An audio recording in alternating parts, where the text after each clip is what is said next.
Bienvenue, chers amis, à cette 18e vidéo.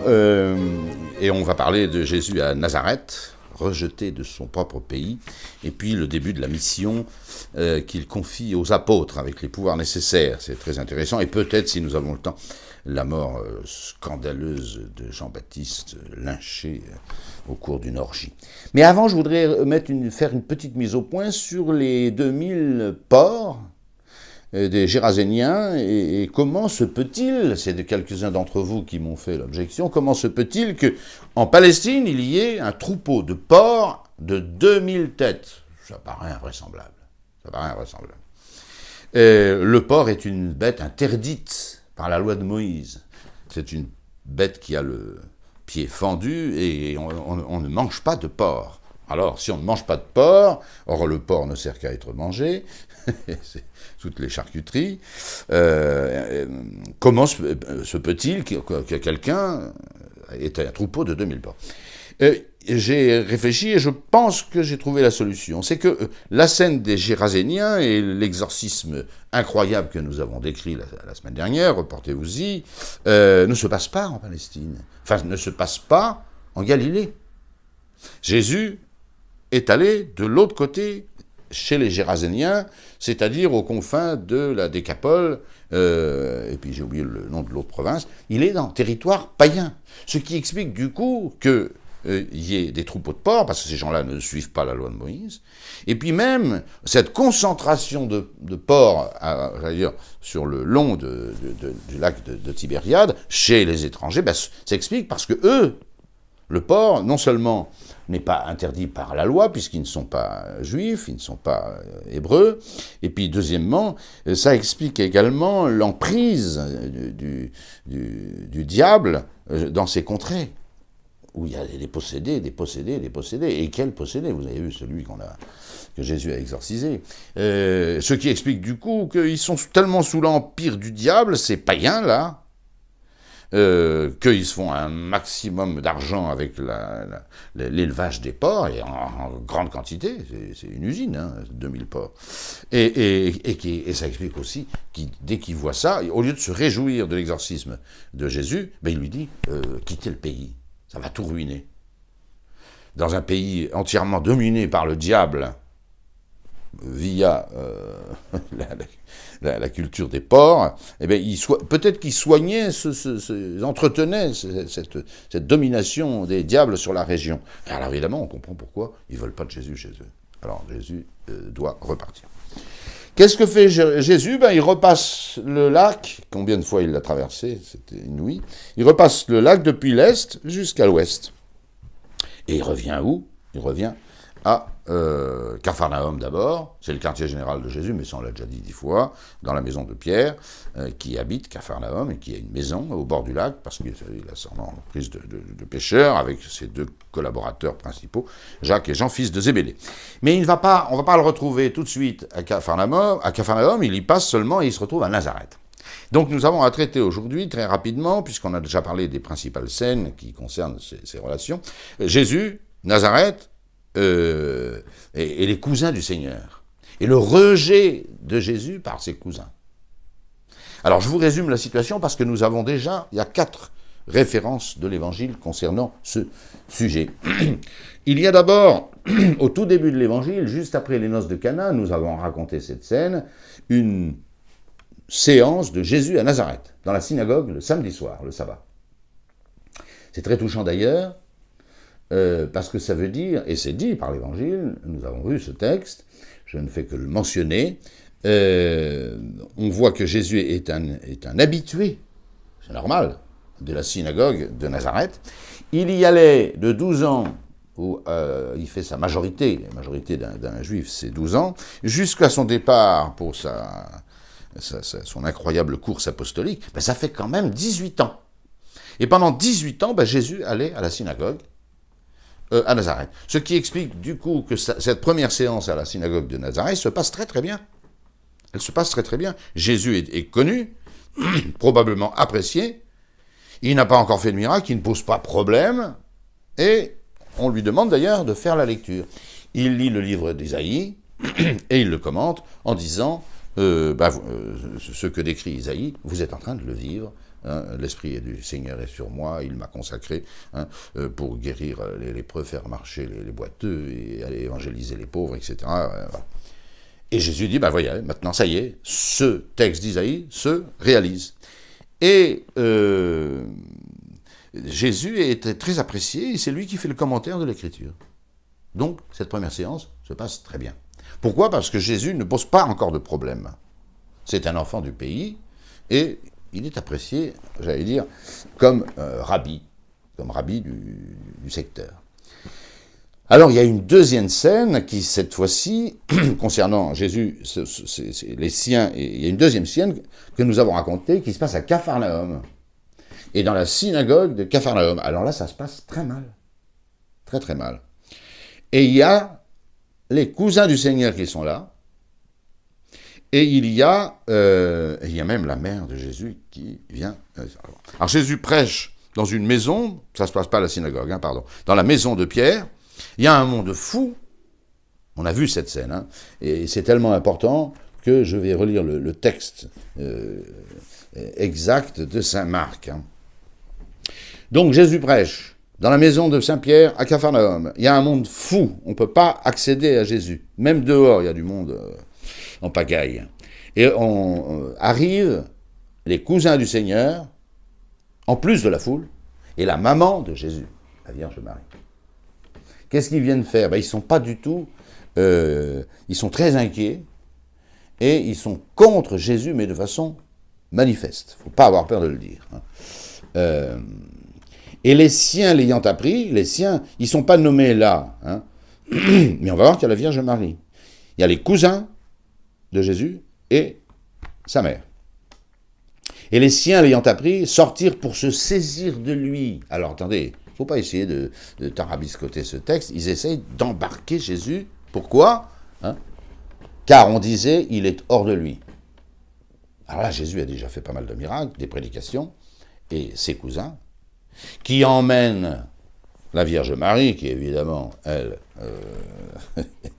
l'a sollicité il y a 3 semaines pour le miracle, donc elle ne traîne pas du tout dans cette défiance, cette méfiance. Mais les cousins du Seigneur, la Smala, le chef de la Smala, c'est Jacques, je vous l'ai déjà dit ça, commentant ce texte, c'est le chef du clan, Jacques, qui deviendra évêque de Jérusalem, Jacques le mineur, pas Jacques le majeur, fils de Zébédée, celui-là, il est très bien.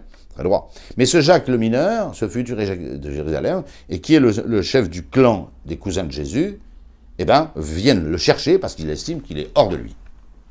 Il est un peu dérangé. C'est ça. Il ne faut pas avoir peur des textes. Vous connaissez la réaction de Jésus, on lui annonce que je ne reprends pas ce texte, je l'ai déjà commenté, on lui annonce que ses cousins sont dehors, ainsi que sa mère. Il ne les fait pas rentrer. Et il se tourne vers ceux qui sont tout autour de lui, ses disciples, et il dit, mais qui sont mes cousins? Qui est mon frère? Qui est ma sœur? Il y a aussi les sœurs d'ailleurs, moins mentionnées, jamais nommées, mais mentionnées quand même, dans l'Évangile. Et puis, mais qui sont mes frères? Qui est ma sœur? Qui est mon frère? Et qui est ma mère? Ceux qui font la volonté de mon Père qui est dans les cieux. Point. Non mais vous voyez que c'est quand même une scène extrêmement tendue. Voilà. Et Jésus ne les fait pas entrer. Alors nous arrivons maintenant à la scène d'aujourd'hui, c'est-à-dire Jésus revient pour la 2e fois à Nazareth. Et là on va voir, j'allais dire, c'est l'avant-dernière scène. Il n'y a pas une scène après.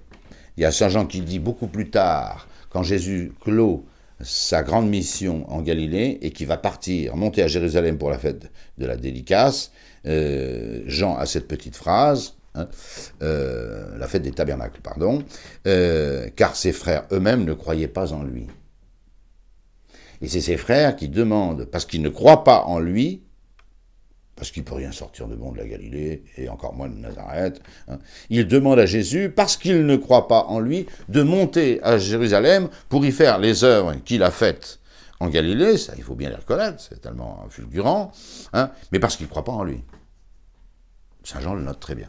Alors, ça c'est après, quand Jésus va quitter la Galilée, mais là on a Jésus qui retourne au pays, et il retourne à Nazareth. Il sortit dit Marc 6, 1, et il vint dans sa patrie. Même si Nazareth n'est pas nommé, on sait très bien que la patrie de Jésus, c'est Nazareth. Et ses disciples le suivent. Il rentre, comme à son habitude, on l'a déjà vu ça, dans la synagogue le jour du sabbat. Voilà. Je suis Saint Marc, qui est très détaillé, et c'est là qu'on va nommer les cousins de Jésus. C'est la seule fois qu'ils sont énumérés un par un dans l'Évangile. Jacques, Joseph, Simon et Jude. Judas, hein. Enfin Jude ou Judas c'est pareil, en hébreu, en araméen, en grec, en latin, il n'y a que le français qui distingue Jude et Judas. Donc il y avait deux apôtres qui s'appelaient Jude, l'auteur de l'épître catholique, et puis l'Iscariote le traite. Bon. Et Jésus prêche, ils sont frappés d'étonnement. Bon ben ça jusque-là ça va bien. En se disant mais d'où lui vient tout cela? Comment il sait tant de choses? Il n'a pas appris dans les écoles rabbiniques de Jérusalem, et il parle de tout avec science. Donc ça commence plutôt bien encore. N'oubliez pas que précédemment, dans la synagogue de Nazareth, ça s'était très bien passé. Mais vous voyez, ils connaissent très bien Jésus, ils l'ont fréquenté pendant des années, où il était avec sa mère, la Vierge Marie, Marie de Nazareth, à Nazareth, allant tous les samedis à la synagogue, ils le connaissent très bien, ils le connaissent trop bien. Voilà. Mais d'où lui vient cela, les miracles, et cette sagesse qui lui a été donnée? Comment de tels miracles se font-ils par ses mains? On ne peut pas contester le nombre invraisemblable de miracles que Jésus a déjà fait. Invraisemblable. Mais n'est-il pas le fils du charpentier? Et le fils de Marie? Et un frère de Jacques, de José, de Jude et de Simon? Je ne reviens pas sur les cousins, c'est des cousins, les frères, hein, c'est le même mot en araméen. Bon. Et ses sœurs ne sont-elles pas, elles aussi, parmi nous? Et ils se scandalisaient à son sujet. Ils sont tellement proches de Jésus, ils le connaissent très bien, qu'ils ne peuvent pas concevoir qu'il ait une mission qui lui vient directement de Dieu, et la grandeur de ce Jésus de Nazareth. Voilà. Et il leur dit, ça je repars sur le texte de Luc, sûrement que c'est Jésus qui parle, sûrement vous allez me dire, médecin, guéris-toi toi-même. Tout ce qu'on dit être arrivé à Capharnaüm, fais-le aussi dans ta patrie. Parce que Jésus ne fait pas de miracle à Nazareth. Ils en sont très vexés. Il y avait d'ailleurs une rivalité entre Nazareth et Capharnaüm. Et Nazareth jalousait Capharnaüm. Belle petite ville au bord du lac, etc. Nazareth, c'était plus pénible, à 20 km au sud. Voilà. Jésus répond. Alors il sollicite, est-ce que vous allez faire la même chose? Il y a des miracles, on aimerait bien, il n'y a pas que Capharnaüm. Hein. Voilà. Or il leur dit, je vous le dis, aucun prophète n'est en faveur dans sa patrie. Jésus est trop connu. On est trop proche de lui. On connaît son père, on a connu son père qui est mort maintenant, on connaît sa mère, on connaît ses cousins, voilà. Mais je vous le dis en vérité, alors, Marc et Matthieu se contentent de cette remarque générique. Un prophète n'est méprisé que dans sa patrie, et parmi ses parents et dans sa maison, Saint Marc. Un prophète n'est méprisé que dans sa patrie et dans sa maison, dit Saint Matthieu. Mais Luc va faire un développement très intéressant qui consiste à des citations de Jésus sur l'Ancien Testament, prouvant que c'est déjà comme ça. Et que Dieu est plus grand, il s'occupe également, non pas seulement des Juifs de Palestine et de Juda, hein, mais il s'occupe également, voilà, même des païens. Et il leur dit, et ça c'est très humiliant pour eux, hein, et Saint Luc, je suis Saint Luc qui est là beaucoup plus long que les autres. Je vous le dis en vérité, aucun prophète n'est en faveur dans sa patrie, ça c'est déjà vu. Mais je vous le dis en vérité, il y avait en Israël beaucoup de veuves du temps d'Élie, quand le ciel fut fermé durant 3 ans et 6 mois. Et il y eut une grande famine dans tout le pays. Sécheresse, ça veut dire famine. Quand il n'y a plus d'eau, on ne peut plus rien faire pousser. Et Élie ne fut envoyé à aucune de toutes les veuves qui étaient en Israël. Mais il fut envoyé plutôt, par Dieu, hein, à Sarepta, dans la région de Sidon, c'est-à-dire l'actuel Liban, hein, la Phénicie, auprès d'une veuve. Et c'est avec cette veuve, évidemment, qu'il multiplie l'huile et lui permet de rembourser ses dettes et de vendre l'huile et de manger à sa faim et de sauver ses enfants et tout. Voilà. Autrement dit, Élie ne s'est pas occupé d'un Galiléen ou d'un Judéen, il s'est occupé de Phénicien, d'une Phénicienne. Et c'est pas fini. Il y avait dans Israël beaucoup de lépreux sous le prophète Élisée, et aucun d'eux ne fut purifié. Guérir la lèpre, c'était... Jésus guérit la lèpre. Il peut même toucher les lépreux, ça ne lui fait rien. Mais un lépreux à l'époque, les guérisons de lépreux, c'est pratiquement inusité, ça n'existe pas, c'est impossible. Voilà. Et non seulement on ne peut pas en guérir, mais c'est contagieux comme aucune autre maladie, et ils sont, je vous l'ai déjà dit, ghettoisés, enfin c'est affreux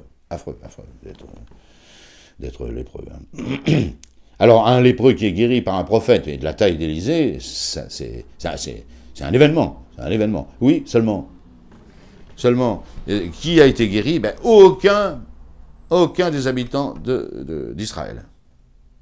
Aucun. Mais l'intendant du roi d'Assyrie, Naaman, qui lui arrive de 3000 km. C'est inouï, hein.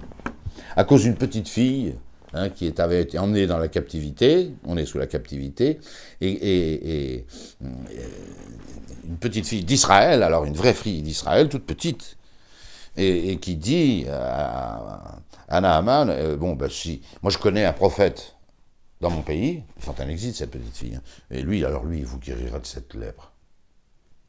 Bon, alors Naaman vient trouver le roi, et il lui dit, mais bon, il y a cette petite fille qui dit ça vaudrait quand même le coup d'aller voir.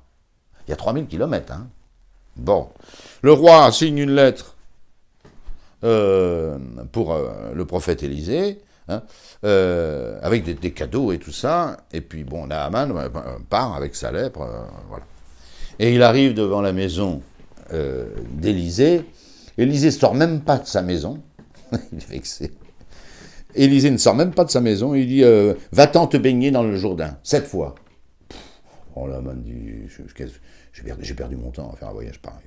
Je pensais qu'il allait me faire des impositions des mains, avec des formules magiques, des trucs compliqués, en invoquant son Dieu, patin couffin. Va te laver dans le Jourdain, il ne sort même pas de sa maison. Ah, il faut un acte de foi là, avant tout miracle. C'est vrai de Jésus, c'est vrai de l'Ancien Testament.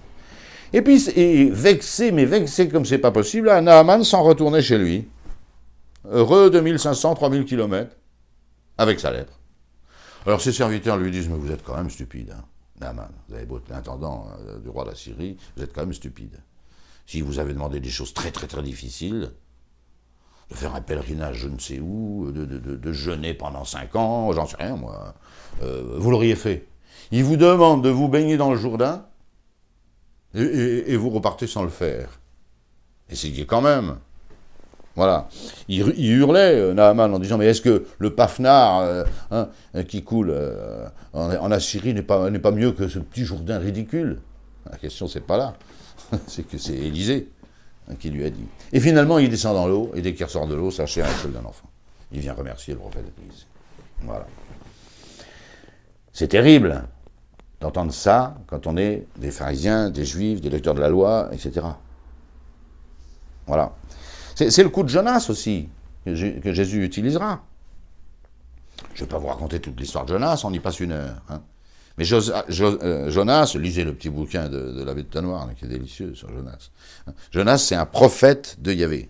Et un prophète de Yahvé, ça s'occupe d'Israël. Et quand Dieu demande à Jonas d'aller évangéliser et convertir la Syrie, il dit non, je ne vais pas, moi je suis prophète de Yahvé, et je m'occupe de la Palestine.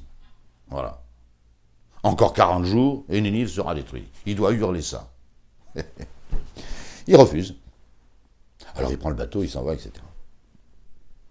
Et Jésus utilisera ce signe de Jonas, parce que comme le Jonas passera 3 jours dans le ventre du cétacé et sera délivré et ressuscité en quelque sorte sur les rivages, le Fils de l'homme passera 3 jours dans le sein de la terre et sera rendu à la vie.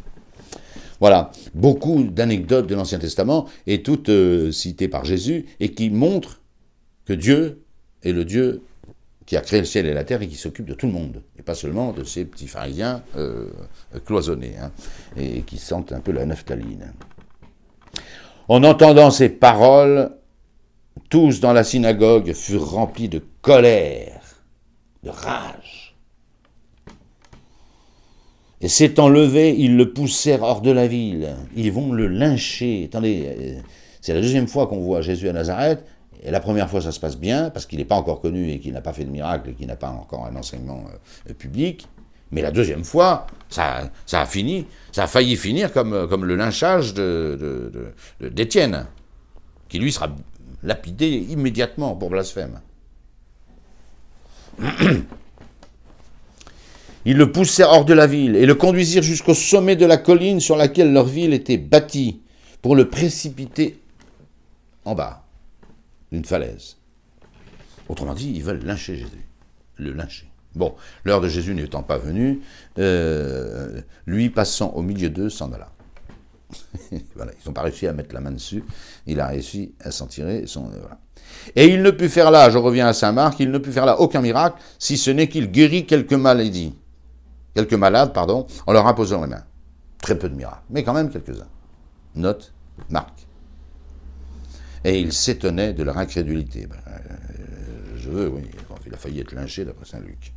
Et il ne fit là que très peu de miracles, dit Matthieu, à cause de leur incrédulité. Jean, qui n'a pas parlé depuis les noces de Cana, on n'a pas cité Jean depuis les noces de Cana. Eh bien, note ce détail.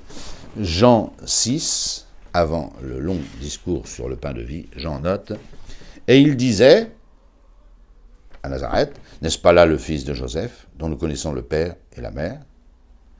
En effet, Jésus lui-même a attesté qu'un prophète n'est pas honoré dans son propre pays. Voilà. Nous arrivons maintenant à l'envoi en mission des apôtres. C'est une scène peu connue de l'Évangile parce qu'elle n'est pas vraiment racontée et puis elle paraît très curieuse, très bizarre. Hein. Voilà. Jésus constate qu'il ne suffit plus à la tâche d'évangéliser tous ces petits bourgs de Galilée. Il n'y arrive plus. Il parcourait les bourgs, Marc, à la ronde en enseignant. Matthieu, et Jésus parcourait toutes les villes et tous les bourgs enseignant dans leur synagogue et prêchant l'évangile du règne et guérissant toute maladie et toute infirmité. Ben évidemment, Jésus, ça fonctionne. Hein. Vous comprenez, quand vous avez fait 3, 4, 5, 10, beaucoup plus des fois. Hein.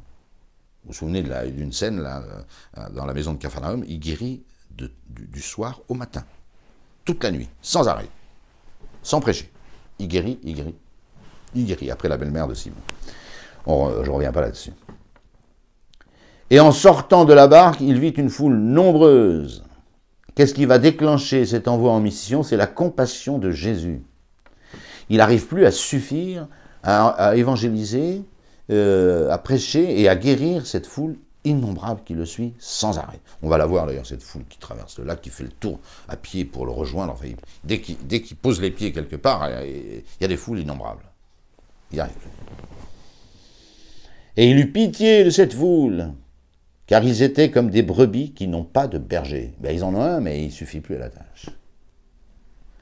C'est la compassion de Jésus qui va déclencher cet envoi en mission. Or, en voyant les foules, là je vous citais Marc, maintenant c'est Matthieu, il en eut pitié, parce qu'ils étaient fatigués, couchés à terre, comme des brebis qui n'ont pas de berger. Ils aiment tellement la prédication de Jésus et ses miracles qu'ils ne rentrent plus chez eux le soir. Ils dorment sur place. Quand on dort comme ça, on ne dort pas très bien. Hein. Alors Jésus dit à ses apôtres, à ses disciples, « La moisson est abondante, mais les ouvriers sont peu nombreux. Priez donc le maître de la moisson pour qu'il envoie des ouvriers dans sa moisson. » Et Jésus trouve le remède. Luc, tout le monde le raconte. Voilà. Ayant convoqué les 12, il leur donna puissance et autorité sur tous les démons et le pouvoir de guérir. Alors Jésus va les envoyer en mission, 2 par 2, toujours 2 par 2. C'est marqué 2 fois. Hein. Et cette mission, c'est l'évangélisation, d'annoncer que le royaume de Dieu est arrivé. Et le royaume de Dieu est arrivé parce que le roi est là. Le roi, c'est Jésus. Il il faudra peut-être mettre un peu de temps pour le... Mais quand vous guérissez toute infirmité et que vous chassez tous les démons, on vous croit. Hein. D'ailleurs, vous verrez, c'est très touchant, les apôtres reviendront enthousiastes de cette mission en Galilée. Mais enthousiastes, admiratifs. On verra ces textes. Enthousiastes. Les démons les démons nous obéissent. Et dès qu'on veut chasser un démon, il se tire. Ça donnera lieu d'ailleurs à 2 ou 3 petites scènes de querelles entre les apôtres. Bon, on verra ça plus tard. Jésus les envoie 2 par 2 en mission. Il leur donne deux pouvoirs, chasser les démons. C'est des exorcistes. Et des exorcistes au nom de Jésus. Hein. Donc ça fonctionne. Et les apôtres en seront émerveillés. Et le pouvoir de guérir. Ça aide aussi. Et ils vont annoncer le royaume des cieux. Il se mit à les envoyer 2 par 2, et il leur donnait à chacun pouvoir sur les esprits impurs. Ça marque. Ce sont là les 12 que Jésus, après leur avoir donné ses instructions, en ces termes. Alors, il leur confère ses pouvoirs, on l'a vu, j'y reviens pas, mais Matthieu ajoute toute une série de consignes données par le Seigneur pour être envoyés en mission. Attention, ces consignes, il ne faut pas les reprendre argent comptant pour nous, les prêtres, et les évêques et ceux qui évangélisent, et les missionnaires. C'est quand même couleur locale. Hein. C'est couleur locale. Si l'un d'entre nous faisait comme ça surprendrait et ça choquerait beaucoup plus. Mais nous sommes en Palestine. Hein. Alors, qu'est-ce qu'il leur dit? Quelles sont ces instructions données par Jésus? Il les envoie en mission 2 par 2, il leur donne 2 pouvoirs, celui d'exorcisme et celui le don des miracles. C'est pas mal. Mais il y a d'autres consignes. Très étonnantes. Ne prenez pas le chemin des gentils. N'allez pas voir les gentils. Occupez-vous de la Galilée et puis d'Israël. Même Jésus dira à propos de la Cananéenne, on verra ça dans quelques temps, il dira « Je n'ai été envoyé qu'aux brebis perdues de la maison d'Israël ». C'est après l'ascension et la Pentecôte que Jésus enverra ses disciples aller par toute la terre. Pour l'instant, il n'est pas question. Jésus a enfreint 1 ou 2 fois cette règle. On l'a vu faire cet exorcisme invraisemblable au pays des Géraséniens, en terre païenne. Et on le reverra à Césarée de Philippe, mais là il ne fait pas l'évangélisation, mais on le reverra faire un miracle pour la Cananéenne. Et au début, il ne veut pas faire ce miracle pour la Cananéenne parce qu'il n'a été envoyé qu'aux brebis perdues de la maison d'Israël. Il demande la même chose aux apôtres. N'allez pas vers les gentils, ce n'est pas le moment. Vous irez, mais plus tard. N'entrez pas dans une ville de Samaritains, même les Samaritains. Jésus a pourtant évangélisé la Samarie, puisque il a parlé une bonne heure avec la Samaritaine et converti tout Sichar. On a déjà vu ce texte. Mais c'est une exception. Pour Jésus même, voilà. Les Samaritains, on s'occupera des Samaritains plus tard. Et Jésus enverra ses apôtres, après l'ascension, aux Samaritains. Ils sont nommés les Samaritains. 1, la Judée, la Samarie, tout Israël, et toutes les nations, les baptisant au nom du Père, du Fils et du Saint-Esprit. Pour l'instant, pas de païens et pas de Samaritains. Allez plutôt vers les brebis perdues de la maison d'Israël. Ce texte est 2 fois dans l'Évangile. Sur votre route, annoncez bien haut, le règne des cieux est proche. Le règne des cieux, le royaume des cieux, c'est quand Jésus paraît. Parce que Jésus est le roi du royaume des cieux. Cette expression, il faut la prendre au sens le plus concret du terme. Qu'est-ce que le royaume des cieux, hein? C'est ce que Jésus est en train de construire. Et pourquoi il y a un royaume? Parce qu'il y a un roi qui est arrivé. C'est tout. C'est très simple. Donc, les apôtres ne disent pas le royaume des cieux est là, ça Jésus le dit, dès qu'il paraît quelque part. Les apôtres se contentent de dire le royaume des cieux est très proche. Qu'est-ce que ça veut dire? Ça veut dire Jésus va passer. Et on voit bien que les 72 disciples qu'il envoie, ça va être dit, il les envoie 2 par 2, on l'a déjà dit, dans toutes les villes et les bourgades où lui-même allait se rendre. Donc il faut un travail de préparation à l'évangile. C'est très intéressant. Alors, guérissez les malades. Matthieu rajoute, ressuscitez les morts. On ne connaît pas de résurrection accomplie par les apôtres. Si, plus tard, après la Pentecôte, Saint Paul ressuscite un mort, qui a basculé de la fenêtre du 3e étage. Bon. Mais dans l'évangile que nous suivons à bras-le-corps, comme vous le savez, eh bien, on ne voit pas que des apôtres aient ressuscité des morts. Du moins, dans cette période. Après, dans les actes des apôtres, oui, dans les résurrections. Voilà. Mais pas pour l'instant. Mais Jésus, à la limite, leur dit d'aller aussi guérir toutes les maladies et même ressusciter, purifier les lépreux, pas commode, mais ça y est, chasser les démons. Vous avez reçu gratis, donné gratis. Elle est très belle cette formule. Vous avez reçu gratuitement ces pouvoirs. Hein, ça, c'est les prêtres qui doivent méditer ça. Vous avez reçu gratuitement les pouvoirs de dire la messe et de pardonner les péchés. Ben, donnez gratuit. Hein. Voilà. Il ne faut pas travailler pour l'argent. C'est diamétralement opposé à l'évangile. Ne vous procurez donc ni or, ni argent, ni billons. C'est les petites pièces qu'on met dans sa ceinture. Là, voilà. Pour mettre dans vos ceintures. Ni besace pour la route. Voilà, dès qu'on voyage maintenant, il faut rien oublier. Brosse à dents, dentifrice, rasoir, machin, coton-tige et j'en passe. Parfum. C'est pas comme ça qu'on prêche l'évangile.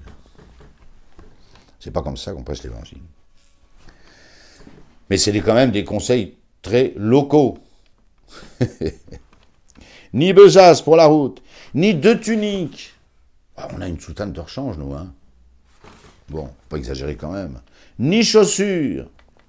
C'est pas interdit d'avoir une soutane. On peut avoir 2 paires de chaussures pour remplacer l'une quand l'autre est usée. Ni chaussures, ni bâtons. Hein. Car pourquoi il ne faut pas s'occuper de tout ça? Parce que l'ouvrier a droit à son salaire et c'est aux fidèles de s'en occuper sur le tas. Voilà. Chaussettes, sandales. Sandales, c'est le truc le plus sommaire. Ce n'est pas des chaussures. Voilà. Pas de tunique, une seule tunique. Vous verrez bien. Vous verrez bien. C'est pas fini. En quelques bourgs que vous entriez, informez-vous de ce qu'ils ont de personnes méritantes. Il faut quand même aller chez les braves. Il ne faut pas directement aller chez les ennemis. Hein. S'il y a des personnes méritantes, allez loger chez elles. Et restez là jusqu'à ce que vous partiez. Ne passez pas de maison en maison, dit Jésus. Voilà. Lui-même, il a élu comme centre de son apostolat la maison de Saint-Pierre à Capharnaüm, il s'y est tenu. Il s'y est tenu. Et en entrant dans la maison, saluez-la. Et si la maison en est digne, que votre paix aille reposer sur elle. Mais si elle n'en est pas digne, cette maison, que votre paix revienne sur vous. Et si l'on refuse de vous recevoir et d'écouter vos paroles, en sortant de cette maison ou de cette ville, secouez la poussière de vos pieds. C'est terrible ça. Secouez la poussière. Fini. Vous avez refusé le salut, le royaume des cieux, c'est pas pour vous. Et Jésus d'ajouter, en vérité je vous le dis, il y aura moins de rigueur pour le pays de Sodome et de Gomorrhe au jour du jugement que pour cette ville. Jésus le redira lui-même avant de quitter la Galilée pour Capharnaüm et Corosaïne.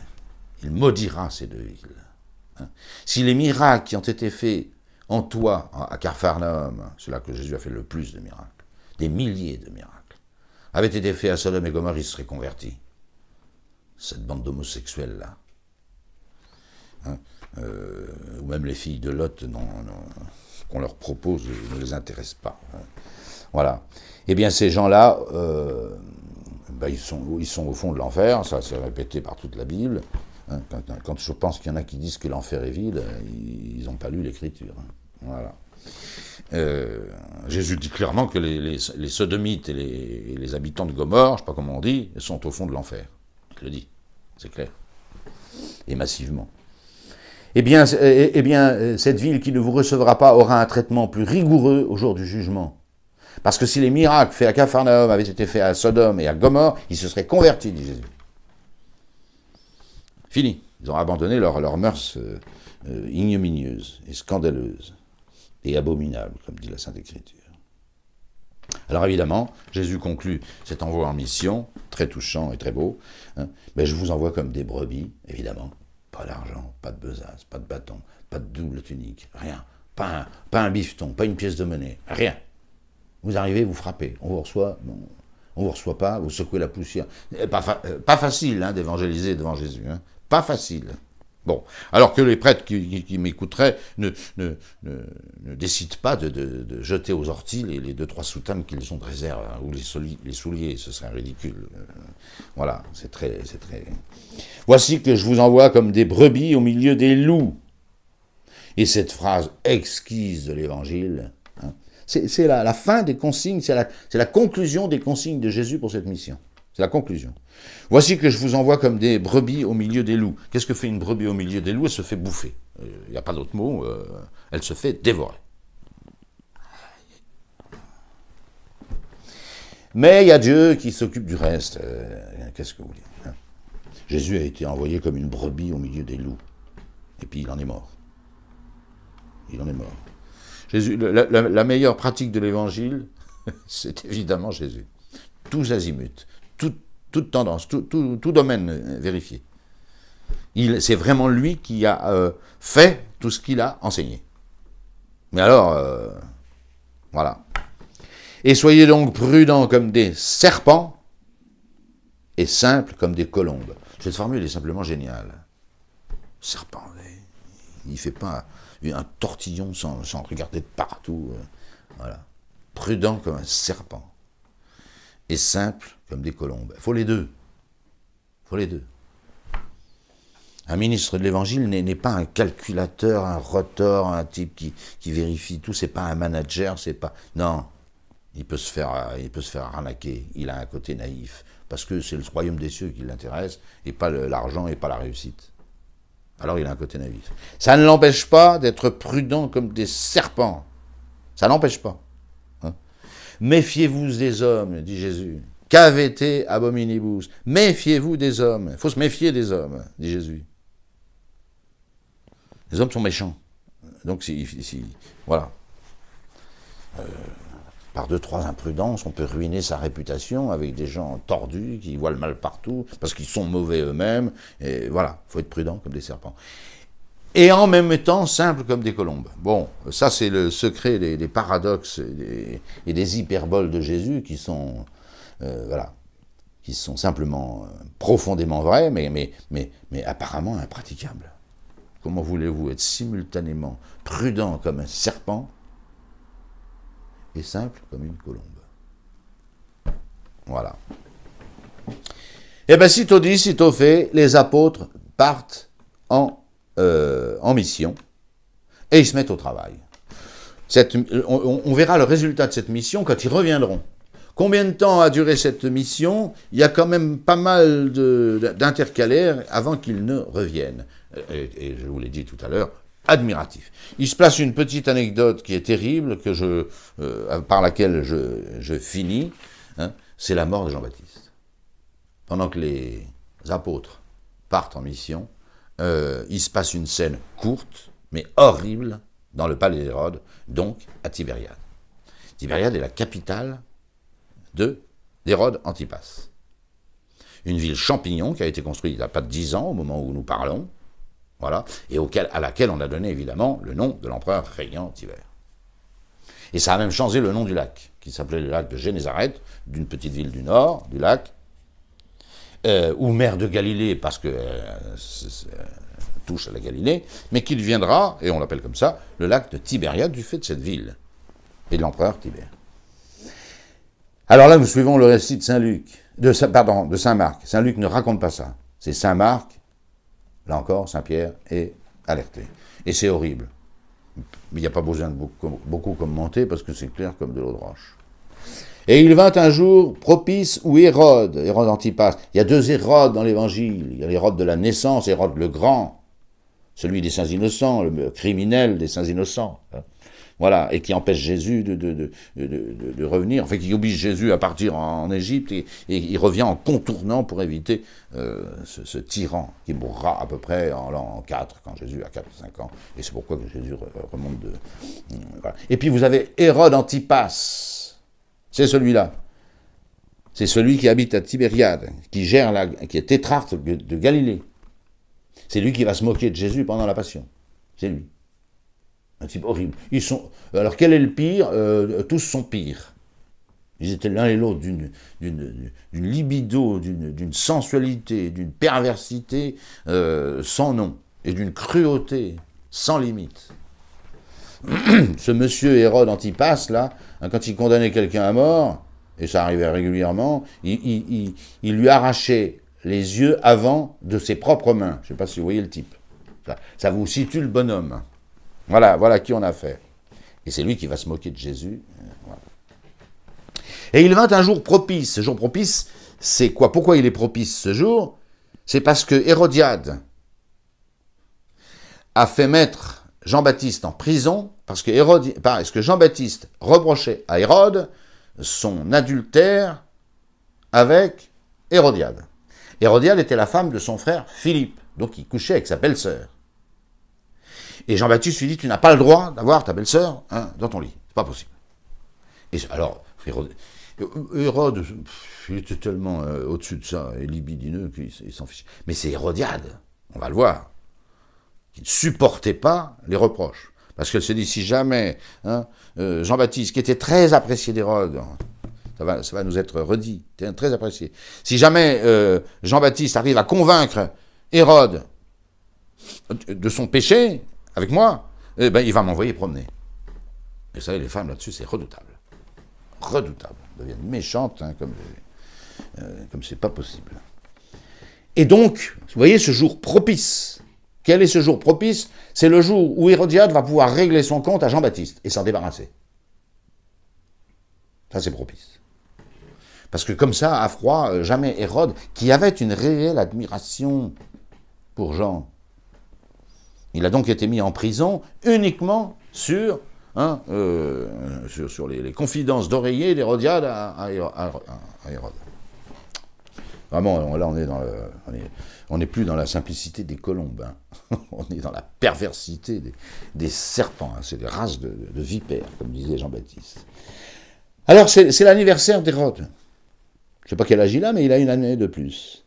Qu'est-ce qu'il fait? Il donne un grand festin, un banquet, où il y a tous les grands de Galilée, ses tribuns et les principaux, voilà. Tous les grands chefs de Galilée sont réunis dans le palais d'Hérode. Et on fête l'anniversaire. Voilà. Alors, imaginez-vous la scène. Ces gens-là ne travaillent pas du matin au soir. Ils lèvent des impôts, voilà. Et puis, ils font banquet sur banquet. Et on boit, et on boit, et on s'amuse, et on danse, et on se déshabille, et ça finit toujours en bacchanale. Voilà. Et c'est pendant cette bacchanale que cette, je ne veux pas dire de gros mots, que cette perverse d'Hérodiade va obtenir la tête de Jean-Baptiste. Quand on pense à Jean-Baptiste, sa vie, dans le désert, sa pénitence, sa rigueur, son honnêteté, mourir comme ça, c'est les antipodes. C'est comme ça. Qu'est-ce qui se passe après avoir beaucoup bu? Eh bien, on danse. La fille d'Hérodiade, la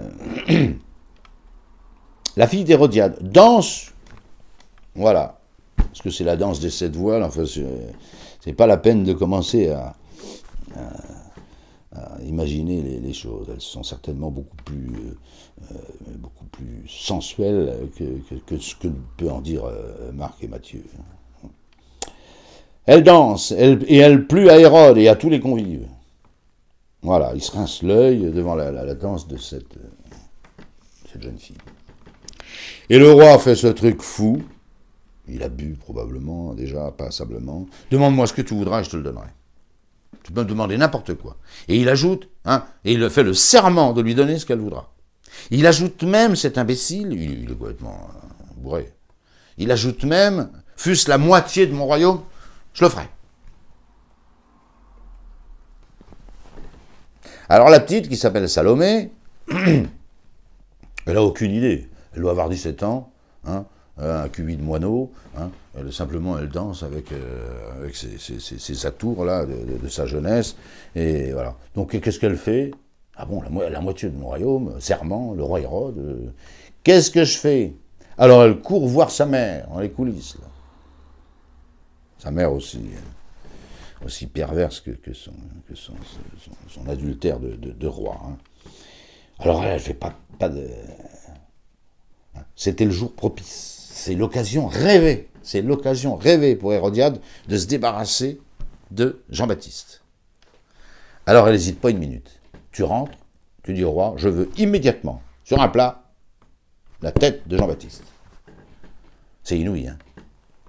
On est dans une orgie où coule le vin, etc. Tout le monde est somptueusement habillé ou copieusement déshabillé, hein, vous voyez un peu. Hein.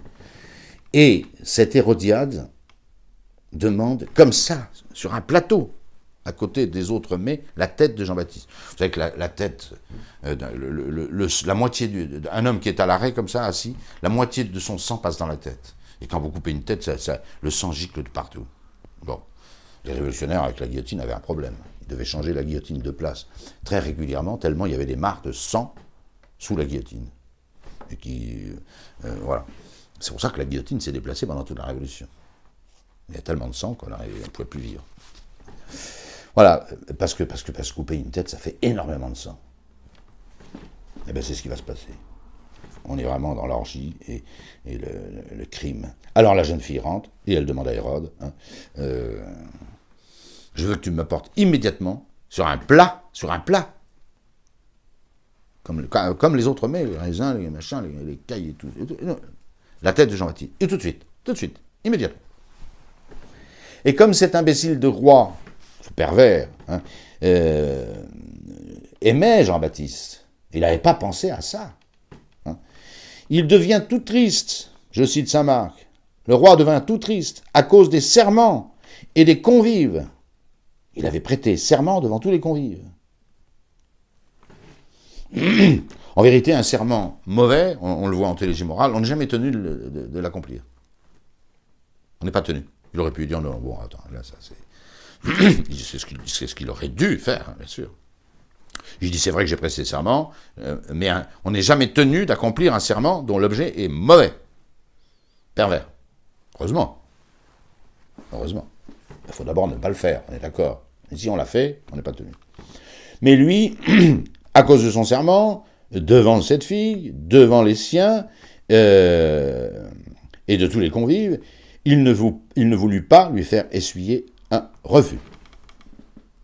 Voilà. Et le roi, envoyant aussitôt un satellite, ordonna d'apporter la tête de Jean sur un plat. C'est l'horreur. Il alla donc, hein, le satellite, et décapita Jean dans sa prison. Vous imaginez? Il ouvre le verrou, il tire son épée, voilà. Il coupe la tête de Jean-Baptiste. Et il la ramène sur un plat, devant tous les convives. Il la présente au roi, ce plat, la tête, il la présente au roi. Le roi la prend et la remet à la jeune fille. C'est pas dit? Si, pardon. Et la jeune fille la remet, la porte, le soldat, le roi, Salomé, Hérodiade. Elle a sa tête sur son plat. Avec une mare de sang dans le plat. Et puis quand il est mort, ben Jean-Baptiste, évidemment, ne le surveille plus. Et là, Hérode permet que les disciples de Jean-Baptiste, qui sont fort nombreux, viennent récupérer le corps et l'ensevelissent convenablement. Donc, Jean-Baptiste a dû être enseveli autour de Tibériade, dans la campagne. Voilà comment a fini cet immense Jean-Baptiste. Hein. Parmi les enfants nés de la femme, il ne s'en est pas levé de plus grand que Jean-Baptiste. Dixit, Jésus de Nazareth. Et c'est pourquoi, mais ça je le dirai la fois prochaine, c'est pourquoi un bruit va courir. Un bruit va courir. Un bruit lancé par Hérode. Jésus devient... Jean-Baptiste a disparu, il n'est plus là.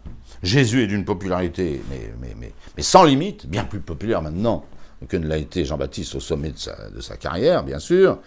Et on se demande qui est Jésus. C'est la grande question. Mais qui est ce Jésus de Nazareth? Voilà. Qui fait des miracles que Saint Jean-Baptiste ne faisait pas, qui prêche comme Saint Jean-Baptiste ne prêchait pas, et j'en passe, et beaucoup d'autres. Voilà. Alors il y a un bruit qui va prendre naissance, là. C'est que ce Jésus de Nazareth, c'est Jean-Baptiste ressuscité. C'est n'importe quoi, on est bien d'accord. C'est n'importe quoi puisqu'on les a vus vivre de pair, ensemble. Voilà. Mais vous voyez la popularité de Jean-Baptiste. Jésus faisant tellement de miracles, tellement de prédications stupéfiantes, que ça pourrait être Jean-Baptiste qui est ressuscité. Ressuscité. Et d'ailleurs, quand Jésus demandera à Saint-Pierre, à César et Philippe, mais que disent les gens à mon sujet, il y a cette hypothèse qu'il est Jean-Baptiste ressuscité. C'est le grand n'importe quoi. Et vous verrez, hein, en ce temps-là, Hérode, le tétrarque, entendit parler de Jésus. On verra même pendant la Passion qu'il est très émoustillé par Jésus. Et qu'il fait venir dans l'espoir de lui sauver la peau peut-être, mais de lui faire d'amuser sa cour avec quelques miracles que ferait Jésus. Non mais c'est démentiel, mais c'est comme ça. Donc il appréciait, Jean-Baptiste, qu'il n'a mis en prison que sur une histoire de bonne femme, son adultère avec Hérodiade, et puis finalement il s'attachera un peu aussi à Jésus. Et de là, c'est lui qui lancera le bruit, qui va se répandre. Hein. Ça, Matthieu est très clair. Hein. Hérode, le tétrarque, entendit parler de Jésus et dit à ses serviteurs, en parlant de Jésus, c'est Jean le Baptiste. C'est lui qui est ressuscité des morts et c'est pour cela que les pouvoirs des miracles opèrent en lui. Jésus vient de l'au-delà, il a ressuscité, c'est du n'importe quoi. Mais vous voyez, le bruit a été lancé à la cour d'Hérode et probablement, enfin c'est Matthieu qui le dit, par Hérode lui-même. Hérode, voilà. Même chose chez Saint Matthieu, chez Saint Luc, pardon.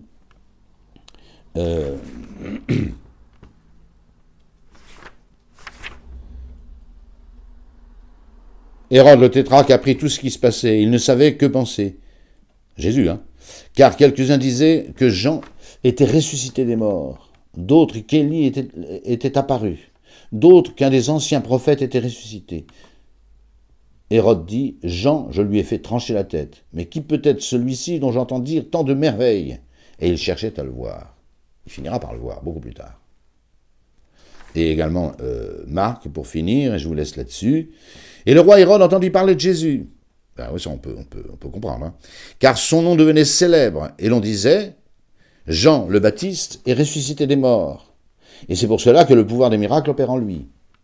Et d'autres disaient, c'est Élie. Et d'autres disaient, c'est un des prophètes, comme il y a eu les autres prophètes.